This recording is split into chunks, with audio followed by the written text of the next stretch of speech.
कहानियां सुनिए एक एक करके, जो आज दिन भर जिनके चेहरों के इर्द गिर्द आज चुनावी चकल्लस चलेगी। मध्य प्रदेश सबसे पहले आते हैं। पांव पांव वाले भैया या मामा नाम मध्य प्रदेश की राजनीति में सर्वविदित है।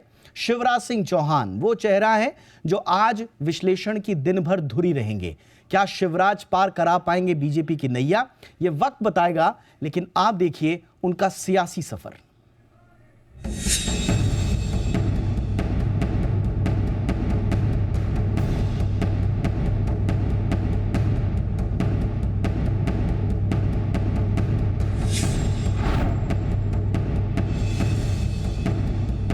मध्य प्रदेश के सबसे लंबे समय तक मुख्यमंत्री बनने वाले नेता शिवराज सिंह चौहान प्रदेश ही नहीं बल्कि देश की राजनीति में भी दमदार शख्सियत हैं। शिवराज सिंह चौहान मध्य प्रदेश में मामा के नाम से मशहूर हैं और उन्हें अगर मध्य प्रदेश की सियासत का शोमैन कहा जाए तो गलत नहीं होगा। हालांकि इस बार शुरुआत में खबर आई कि बीजेपी उनसे नाराज है। चुनाव के दौरान एक जनसभा में उन्होंने कहा था कि मैं चला जाऊंगा तो बहुत याद आऊंगा। उनके इस बयान की प्रदेश में जमकर चर्चा भी हुई। बहरहाल शिवराज सिंह चौहान 29 नवंबर 2005 को मध्य प्रदेश में पहली बार मुख्यमंत्री बने। उनका जन्म 5 मार्च 1959 को सीहोर के जैत गांव में हुआ। एबीवीपी से जुड़ने के बाद चौहान साल 1975 में छात्र संघ के अध्यक्ष चुने गए।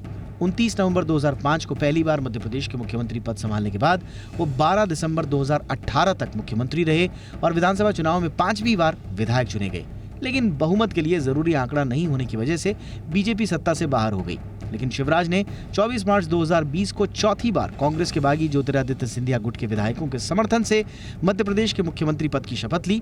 इस बार उनका कार्यकाल खुद बीजेपी के भीतर कई उतार चढ़ाव वाला रहा। खुद बीजेपी के भीतर यह आवाज उठी कि संगठन पर सरकार और नौकरशाही हावी रही और एमपी में शिवराज ने कोई नया नेतृत्व नहीं बनने दिया। इसके बावजूद शिवराज ने आखिरी दौर में प्रचार का मोर्चा संभाला और बीजेपी की मध्य प्रदेश में वापसी के लिए पूरा जोर लगाया।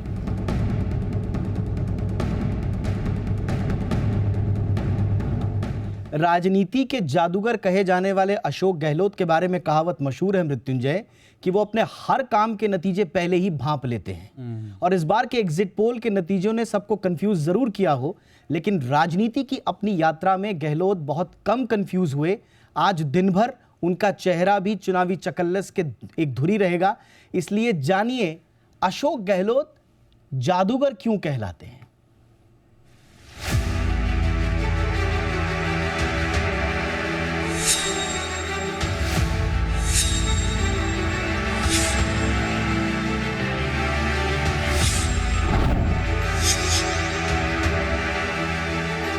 5 बार के सांसद, 3 बार के केंद्रीय मंत्री, 3 बार कांग्रेस के प्रदेश अध्यक्ष, 2 बार कांग्रेस के राष्ट्रीय महासचिव, 5 बार के विधायक और 3 बार मुख्यमंत्री बनकर इतिहास रचने वाले अशोक गहलोत कांग्रेस ही नहीं बल्कि देश की राजनीति के बड़े कद के नेता हैं।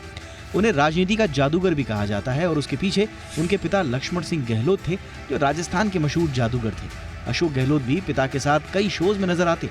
कहा जाता है कि कांग्रेस नेता राहुल गांधी अपने बचपन में अशोक गहलोत को जादूगर अंकल कहकर बुलाते थे, लेकिन आज उन्हीं की पार्टी के बड़े रणनीतिकार भी हैं। गहलोत ने छात्र जीवन में ही राजनीति शुरू की और 1973 में एनएसयूआई से जुड़े। गहलोत लंबे समय तक एनएसयूआई के प्रदेश अध्यक्ष रहे, फिर 1979 से लेकर 82 तक जोधपुर कांग्रेस कमेटी के अध्यक्ष भी रहे। महज 26 साल की उम्र में उन्होंने चुनाव लड़ा, लेकिन पहला चुनाव हार गए। लेकिन 1980 में सीधे लोकसभा का चुनाव जीता और 1998 तक 5 बार लोकसभा चुनाव जीतकर संसद पहुंचे। साल 1998 में कांग्रेस को 153 सीटें मिलने के बाद गहलोत पहली बार राजस्थान के मुख्यमंत्री बने। फिर 2008 में हुए विधानसभा चुनाव में दूसरी बार और 17 दिसंबर 2018 को अशोक गहलोत ने राजस्थान के मुख्यमंत्री के रूप में तीसरी बार कमान संभाली। जोधपुर शहर से 5 बार सांसद रहे गहलोत सरदारपुरा से 5 बार लगातार विधायक चुने गए और अब 6ठी बार फिर जीत की उम्मीद लगाए हुए हैं। लेकिन अब आपको लिए चलते हैं एक बार फिर से दक्षिण भारत, और दक्षिण भारत में केसीआर एक ऐसा नाम जिन्होंने तेलंगाना के लिए बहुत लंबी लड़ाई लड़ी और ऐसी लड़ाई लड़ी और केंद्र पर ऐसा दबाव बनाया कि फाइनली तेलंगाना अलग राज्य बना। और संस्थापक आप कह सकते हैं कि एक तरह से केसीआर रहे और शुरुआत से केसीआर ही वहाँ के मुख्यमंत्री हैं। अब अलग बात है कि उनको उनकी छवि को लेकर अलग अलग तरह की बातें हो रही हैं। तो दीपक जरा बताइए कि केसीआर की कहानी क्या है। एक ऐसा शख्स जिन्होंने तेलंगाना के लिए एड़ी चोटी एक कर दिया, फाइनली अलग राज्य बना दिया, 9 साल से लगातार वहाँ पर सीएम है, हैट्रिक लगाने का ख्वाब देख रहे हैं। क्या कहानी है इस शख्स की? कलवा कुंतला चंद्रशेखर राव यानी पूरा नाम है केसीआर। ये है केसीआर। चुनाव का पहला रुझान जो आएगा मृत्युंजय, ठीक 10 मिनट में आ जाएगा, लेकिन केसीआर की ये यात्रा 4 दशकों की है। आपको शायद जानकर हैरानी हो या लोगों को पता भी ना हो, सबसे पहले कांग्रेस से केसीआर ने शुरुआत की अपनी राजनीति की, फिर टीडीपी में आते हैं। टीडीपी में जब मन मुताबिक रिजल्ट्स नहीं मिले तो उसी बीच में एक अलग तेलंगाना का राग छेड़ते हैं और फिर कूद जाते हैं तेलंगाना की राजनीति में। और उसके बाद क्या हुआ, अब आपको कहानी बताते हैं। टीआरएस से बीआरएस करने के बाद केसीआर पहली बार चुनाव मैदान में है और दांव पर सिर्फ उनकी 2 सीटें नहीं हैं, बल्कि बीआरएस का राजनीतिक भविष्य भी। केसीआर का यह दिलचस्प कहानी देखिए।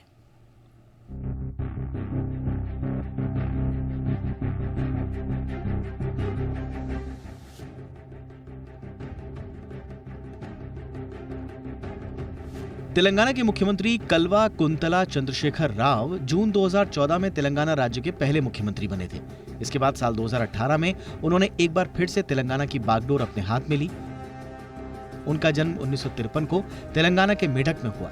केसीआर की शुरुआती शिक्षा अविभाजित आंध्र प्रदेश में ही हुई और इसके बाद उन्होंने हैदराबाद की उस्मानिया यूनिवर्सिटी में साहित्य में पोस्ट ग्रेजुएशन किया।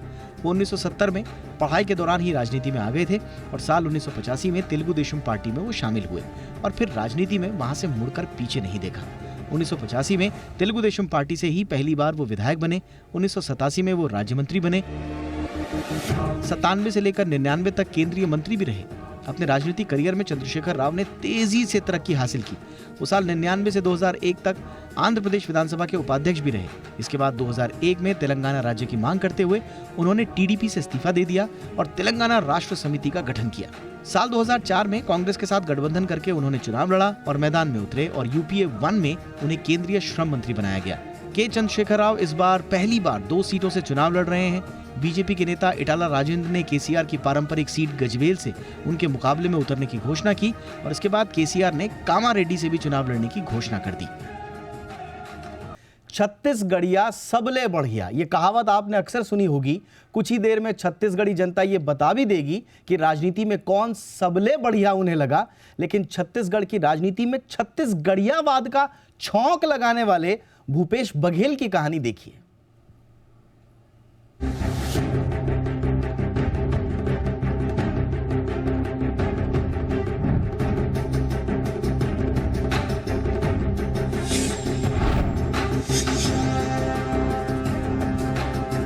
छत्तीसगढ़ में छत्तीसगढ़ियावाद छेड़ने वाले भूपेश बघेल का राजनीतिक सफर बड़ा दिलचस्प रहा।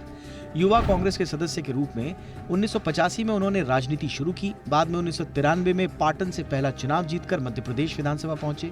1998 में मध्य प्रदेश में दिग्विजय सिंह के नेतृत्व वाली राज्य सरकार में जन सरोकार विभाग में राज्य मंत्री और बाद में परिवहन मंत्री बने। साल 2000 में जब छत्तीसगढ़ अलग राज्य बना तो भूपेश बघेल इसके पहले राजस्व मंत्री भी बने। 2014 में भूपेश बघेल को छत्तीसगढ़ प्रदेश कांग्रेस कमेटी का अध्यक्ष बनाया गया और 2018 के विधानसभा चुनाव में जीत के बाद भूपेश बघेल ने छत्तीसगढ़ के तीसरे मुख्यमंत्री के रूप में शपथ ग्रहण की और अब भूपेश बघेल ने कांग्रेस के राष्ट्रीय स्तर के नेताओं के बीच अलग पहचान बना ली है। भूपेश बघेल का जन्म 23 अगस्त 1961 को दुर्ग जिले के पाटन तहसील में हुआ। कुर्मी समाज में इनका खासा जनाधार देखने को मिलता है। तेज तर्रार राजनीति और बेबाक अंदाज के लिए पूरे छत्तीसगढ़ में भूपेश बघेल जाने जाते हैं। गढ़बो नवा छत्तीसगढ़ के नारे के साथ 5 साल पहले सत्ता में आई कांग्रेस ने कुल 36 लक्ष्य रखे थे, लेकिन बीजेपी का दावा है कि कांग्रेस ने 36 में से 19 को पूरा नहीं किया। इस बार के चुनाव में महादेव ऐप के मामले ने सियासी तूल पकड़ा, जिसकी आंच खुद सीएम भूपेश बघेल तक आई, लेकिन भूपेश बघेल ने अपनी ओर से कांग्रेस के लिए माहौल बनाने में कोई कमी नहीं की।